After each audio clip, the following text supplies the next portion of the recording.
बिस्मिल्लाहिर्रहमानिर्रहीम। अस्सलाम वालेकुम स्टूडेंट्स। एक्सरसाइज 1.2 पेज नंबर 13 एक दफ़ा हम कर चुके हैं, लेकिन कुछ स्टूडेंट्स को समझ नहीं आ रही तो मैं दोबारा करवा रही हूँ स्टार्ट से।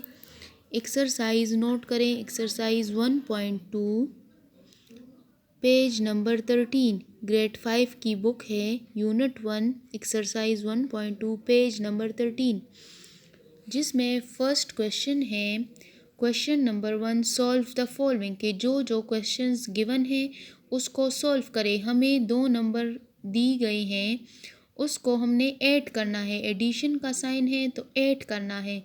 इसी तरह सेकंड पार्ट भी है, 2 नंबर्स गिवन है, 2 नंबर्स हमारे पास मौजूद है, गिवन है और उसको हमने ऐड करना है। वो वर्टिकली गिवन है तो उसको ऐड करने जा रहे हैं। Question number 1 part first is exercise 1.2 page number 13। Question number 1 में पार्ट फर्स्ट है, ये हमें गिवन होंगे ये 2 नंबर 221,984,623 प्लस 443,16,357 इन 2 नंबर्स को ऐड करना है, प्लस करना है। वर्टिकली गिवन है, इसको जस्ट हमने प्लस करना है, ऐड करना है। 7 एडिशन हो या सब्ट्रैक्शन हो, हम राइट साइड से स्टार्ट लेते हैं। 7 + 3 = 10, 0 लिख लिया, 1 नेक्स्ट नंबर पर कैरी करे, पेंसिल से कैरीज। 5 + 2 7, 8, 1 उसके साथ ऐड हो गया तो ये है 8। 6 + 3 = 9, कॉमा एज इट इज़, हर 3 डिजिट्स के बाद कॉमा लगाते हैं। 4 + 6 10, 0 लिख लिया, 1 कैरी। 8 + 1 = 9, 9 + 1 = 10, 0 लिख लिया, 1 नेक्स्ट नंबर पर कैरी करें। 9 + 1 10, 10 + 0 10, तो 0 लिख लिया, नेक्स्ट नंबर पर 1 कैरी हो गया, कॉमा एज इट इज़। 3 + 1 4, 4 + 1 5, 4 + 2 6, 4 + 2 6, तो हमारे पास आंसर आ गया 665,980,। 600, repeat the answer, 665,980, because zero जो है ये 1000 पोर्शन जो है ज़ीरो है, तो 665,980। नेक्स्ट क्वेश्चन पार्ट सेकंड भी जस्ट एडिशन करनी है, इन 2 नंबर्स की एडिशन करनी है आपस में। तो हम आते हैं क्वेश्चन नंबर 2 की तरफ। क्वेश्चन नंबर 2 है सॉल्व द फॉलोइंग। नीचे दी गए क्वेश्चंस को, सवालात को सॉल्व करें। तो अब वहाँ पर एडिशन का साइन था तो हमने प्लस किया, यहाँ पर सब्ट्रैक्शन का साइन है तो हम फर्स्ट नंबर से सेकंड को सब्ट्रैक्ट करेंगे, जो ऑलरेडी वर्टिकल फॉर्म में गिवन है। तो इसमें हम पार्ट फर्स्ट सॉल्व करते हैं।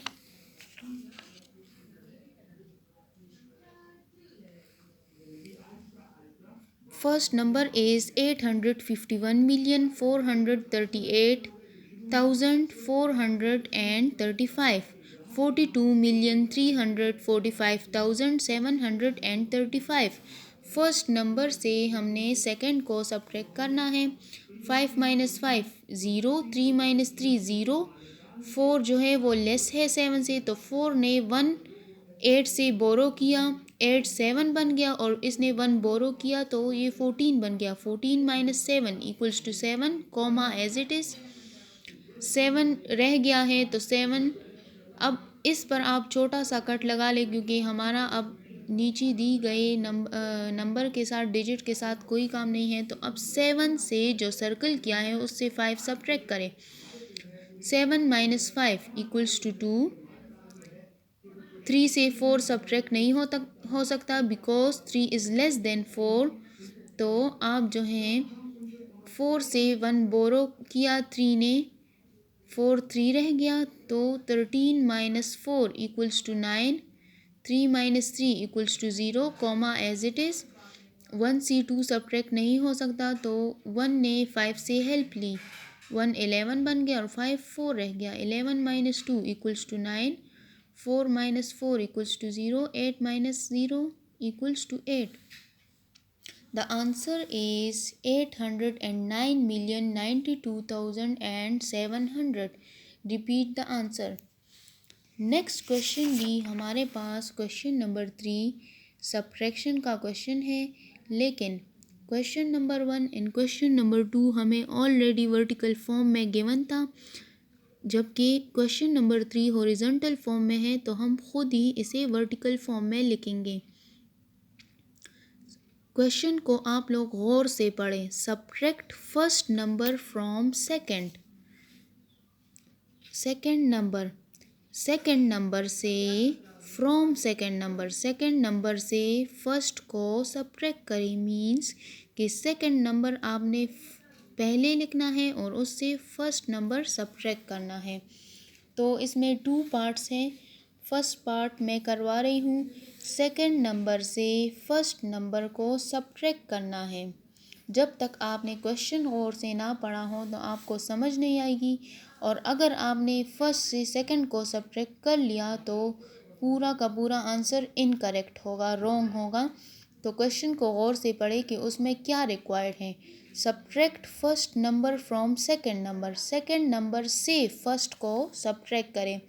तो हम इसमें फर्स्ट पार्ट कर रहे हैं। क्वेश्चन नंबर 3 का फर्स्ट पार्ट है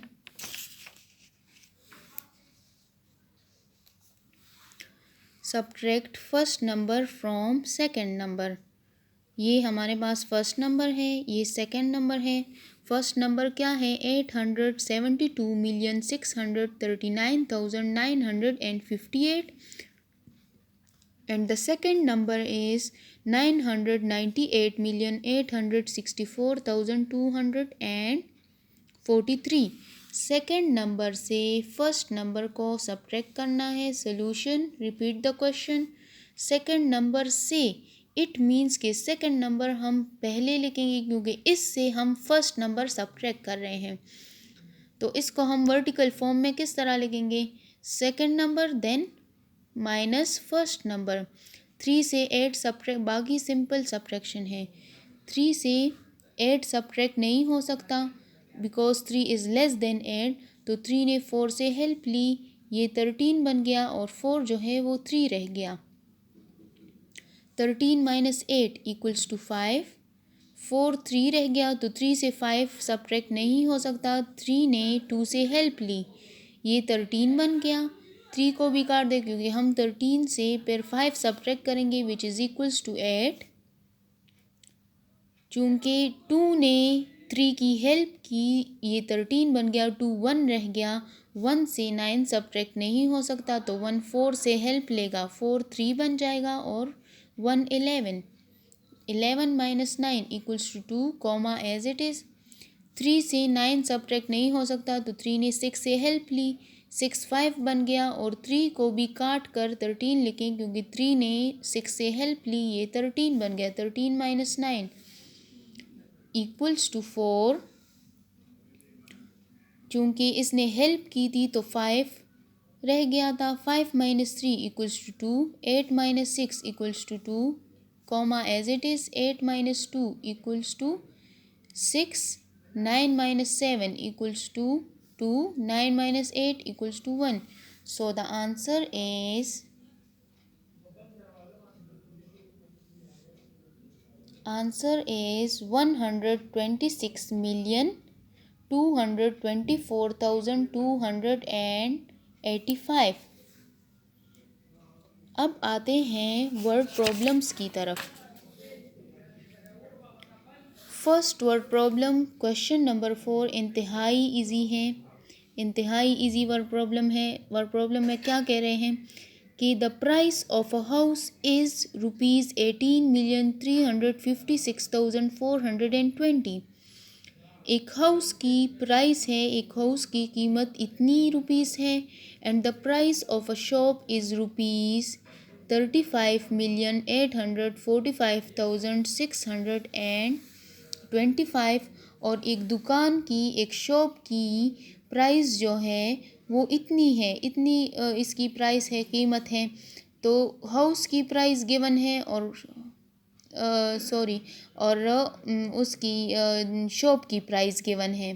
तो अब फाइंड क्या करना है, एक ये हो गया हमारा first sentence, price of a house equals to this one and the price of a shop equals to this one is the second sentence. Third one sentence भी हम क्वेश्चन ही से लिखेंगे कि what is the total price of house and shop all together. Total price, मैंने आप लोगों से पहले भी कहा था कि जहाँ पर टोटल आ जाए, ऑल टुगेदर आ जाए, ऐसे वर्ड्स आ जाए तो उसका मतलब है कि इस क्वेश्चन में हमने एडिशन करनी है, क्योंकि हमें टोटल फाइंड करना है। प्राइस ऑफ हाउस भी गिवन है और प्राइस ऑफ शॉप भी गिवन है, तो इन दोनों का टोटल मीन्स कि दोनों को ऐड करके फाइंड करना है। टोटल प्राइस दोनों की कितनी है। लेट सपोज कि एक नोटबुक जो है वो 30 रुपीज़ की है और एक बुक जो है वो 50 रुपीज़ की है। तो दोनों की प्राइस क्या होगी। अगर हम एक नोटबुक ले रहे हैं, एक बुक ले रहे हैं, तो दोनों की इकट्ठी प्राइस हम किस तरह फाइंड करेंगे, दोनों की प्राइस को ऐड करके फाइंड करेंगे, ना प्लस करके। तो इसी तरह प्राइस ऑफ हाउस भी गिवन है, प्राइस ऑफ शॉप भी गिवन है, दोनों को प्लस करके जो आंसर आएगा वो total price of house and shop all together होगी। नेक्स्ट क्वेश्चन, ये क्वेश्चन नंबर 4 आपको मैं होमवर्क में दे रही हूँ। नेक्स्ट क्वेश्चन की तरफ आ जाए, थोड़ा सा लेंथी है और इसमें 2 पार्ट्स हैं। क्वेश्चन नंबर 5, अलीना हैज़, मैं आप लोगों को समझा रही हूँ। Question number 5,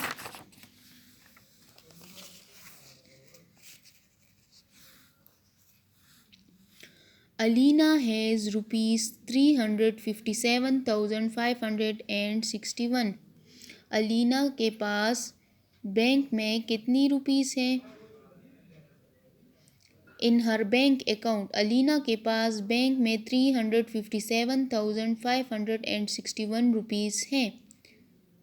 she paid ₹78,050 to her brother. उसने अपने बैंक अकाउंट में से 78,050 रुपीज़ अपने भाई को दे दी। After a month her brother deposited ₹135,845 in Alina's bank account. After a month, एक माह बाद, एक महीने बाद, उसके भाई ने, अलीना के भाई ने अलीना के बैंक अकाउंट में इतनी रुपीस जमा की, डाल दी। How much money does Alina have in her bank account. अब अलीना के बैंक अकाउंट में कितनी मनी है। सिंपली मैं आप लोगों को समझा रही हूँ कि अलीना के पास बैंक अकाउंट में टोटल इतनी मनी थी, फिर उसने अपने भाई को 78,050 रुपीज़ दे दी। एक माह बाद अलीना के भाई ने उसके बैंक अकाउंट में 135,845 रुपीज़ डिपॉजिट की। अब अलीना के बैंक अकाउंट में कितनी रुपीज़ है। नाउ अब अलीना के बैंक अकाउंट में कितनी रुपीज़ है। तो चलें सॉल्यूशन जो है वो हम स्टार्ट करते हैं और सेंटेंसेस क्वेश्चन में मौजूद है। सेंटेंसेस हमारे पास क्वेश्चन में मौजूद हैं। अलीनाज बैंक अकाउंट, अलीना के बैंक अकाउंट में आप इस तरह भी लिख सकती हैं सेंटेंस के, Alina has money in her bank account equals to ₹357,561। Alina first sentence लिख लें कि अलीना के बैंक अकाउंट में इतनी मनी थी। Alina paid to her brother, Alina ने अपने भाई को कितनी मनी दी। सेकेंड सेंटेंस भी क्वेश्चन में मौजूद है, अलीना ने अपने भाई को 78,050 रुपीज़ दे दी। ये हमारा हो गया सेकेंड सेंटेंस। अब फाइंड, सबसे पहले हमने ये फाइंड करना है कि अलीना के पास इतनी मनी थी, उसने जब अपने भाई को दे दी तो बैंक में कितनी मनी रह गए, बैलेंस बैंक में कितना रह गया। लेफ्ट बैलेंस, अलीना के पास 357,561 रुपीज़ थे बैंक में, उसने 78,050 रुपीज़ अपने भाई को दे दी। तो टोटल मनी से 78,050 रुपीज़ जो अपने भाई को दी थे वो सब्ट्रैक्ट करें। 1 माइनस ज़ीरो, जैसे कि लेट सपोज़ आपके पास 10 रुपीज़ हैं, आपने 4 उसमें से अपने भाई को दे दी, तो हम 10 में से 4 को सब्ट्रैक्ट करके ये बता सकते हैं ना कि आपके पास कितनी मनी रह गई, मतलब 6, 10 माइनस 4 इक्वल्स टू 6। तो इसी तरह अलीना के बैंक में भी टोटल इतने थे, जब उसने अपने भाई को दे दी तो वो मनी उसने सब्ट्रैक्ट की अपने बैंक अकाउंट से कि अब उसके पास लेफ़्ट बैलेंस कितना है, कितनी रुपीज़ है। 1 minus zero equals to 1, 6 minus 5 equals to 1, 5 minus zero equals to 5। 7 से 8 सब्ट्रैक्ट नहीं हो सकता बिकॉज 7 इज़ लेस देन 8। 7 ने 5 से हेल्प ली, ये 17 बन गया। 17 माइनस 8 इक्वल्स टू 9। चूँकि 5 ने हेल्प की थी तो 4 से 7 सब्ट्रैक्ट नहीं हो सकता। 4 ने 3 से हेल्प ली, ये 14 बन गया। 14 माइनस 7 इक्वल्स टू 7। 3 ने हेल्प की थी तो 2 माइनस ज़ीरो इक्वल्स टू 2। अब जबकि अलीना ने अपने भाई को 78,050 रुपीज़ दे दी तो अलीना के बैंक अकाउंट में कितने रह गए? 279,511 आफ्टर ए मंथ। क्वेश्चन में दूसरा पार्ट है, क्वेश्चन का दूसरा पार्ट है कि जब उसने अपने भाई को दे दी तो भाई ने 1 माह बाद अलीना के बैंक अकाउंट में 135,845 रुपीज़ डिपॉज़िट की, जमा की। तो अलीना के बैंक अकाउंट में भाई को देने के बाद मनी इतनी रह गई थी। जब भाई ने 135,845 डिपॉज़िट की तो टोटल कितनी बन गई, मतलब दोनों को प्लस करना है। टोटल जब आ जाए तो टोटल प्लस करना है। लेफ़्ट मीन्स कि कितने बाकी रह गए। टोटल अमाउंट अलीना के पास 279,511 रुपीज़ रह गए थे बैंक में। भाई ने जब डिपॉज़िट की तो दोनों को प्लस करे, भाई ने जमा किए। ये भाई वाली मनी है जो उसने 1 माह बाद डिपॉज़िट की, और ये अलीना के बैंक अकाउंट में इतनी मनी थी जब उसने 78,050 अपने भाई को दे दी। 1 + 5 इक्वल्स टू 6। रफ़ वर्क है और हमेशा रफ़ वर्क आपने पेंसिल से करना है। ये आप साइड पर भी कर सकती हैं और पेज के मिड में भी इसी क्वेश्चन के साथ। 1 + 4 इक्वल्स टू 5, 5 + 8 इक्वल्स टू 13, 3 लिख लिया। नेक्स्ट नंबर पर 1 कैरी करें। 9 + 1 इक्वल्स टू 10, 10 + 5 इक्वल्स टू 15, 5 लिख लिया, 1 कैरी। 7 + 1 8, 8 + 3 11, 1 लिख लिया, 1 carry. 2 + 1 equals to 3, 3 + 1 equals to 4। तो जब 1 मंथ बाद भाई ने अलीना के बैंक अकाउंट में 135,845 रुपीज़ डिपॉज़िट की तो टोटल अलीना के पास मनी कितने बन गई? 415,356। अब आते हैं क्वेश्चन नंबर 6 की तरफ।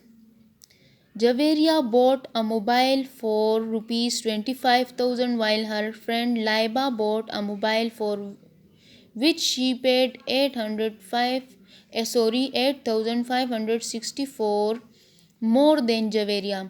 जवेरिया ने अपने लिए मोबाइल ख़रीदा 25,000 का, फिर उसकी फ्रेंड लाइबा ने अपने लिए मोबाइल ख़रीदा और उसने जवेरिया से 8,564 रुपीज़ एक्सपेंसिव लिया था।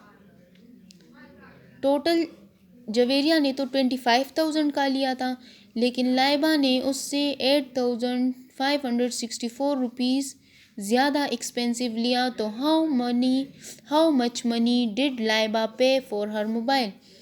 तो अब आप हमें बताएं, ये रिक्वायर्ड है कि लाइबा ने मोबाइल के लिए कितने पैसे दी थी, कितनी मनी दी थी उसने कि अपने लिए मोबाइल ख़रीदा।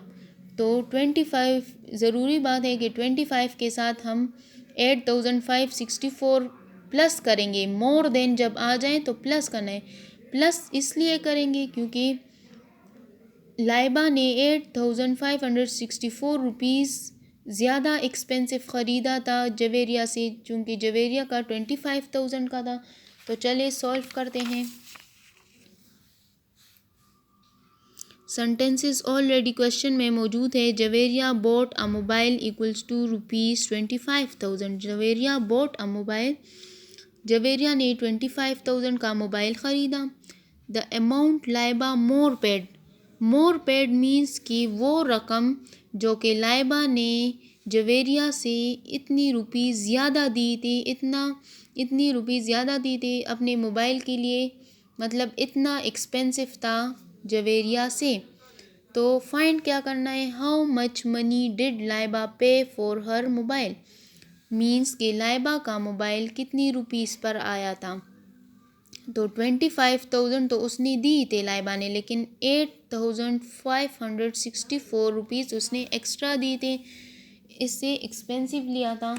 तो लाइबा हमने फाइंड करना है, Laiba paid for her mobile, Laiba paid for her mobile 25,000 Javeria का मोबाइल था, 8,564 रुपीज़ लाइबा के मोबाइल में से एक्स्ट्रा दिए थे, मोर देन दिए थे। तो हमने राइट साइड से लिखना है, कॉमा के बाद जो है, कॉमा से पहले 8 है, यहाँ पर कुछ नहीं है, तो हम अपनी आसानी के लिए एडिशन के लिए 0 लिख सकते हैं। Yes, 4 + 0 4, 6 + 0 6, 5 + 0 5, comma as it is, 8 + 5 13, 3 लिख लिया, 1 carry, 2 + 1 3, 3 + 0 3। So the answer is 33,564।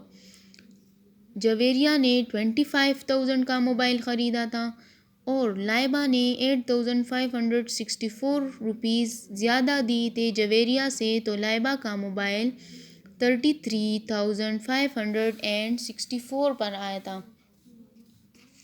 अब आप लोग अपने साथ होमवर्क नोट करें। Do practice of full exercise 1.2 page number 13। चूँकि सारे वर्ड प्रॉब्लम्स मैं कर चुकी हूँ और एक वर्ड प्रॉब्लम मैंने आप लोगों को होमवर्क में दिया है और समझा भी दिया कि टोटल फाइंड करना है हाउस और शॉप की प्राइस का, और बाकी सिंपल एडिशन और सब्ट्रैक्शन के क्वेश्चन है। Do practice of full exercise 1.2 page number 13। Note कर लिया और आपने ये प्रैक्टिस रफ रजिस्टर में मैथ्स के लिए अपने लिए ख़रीद लें और उसमें करनी है, नीट नोटबुक यूज़ नहीं करनी। Thank you.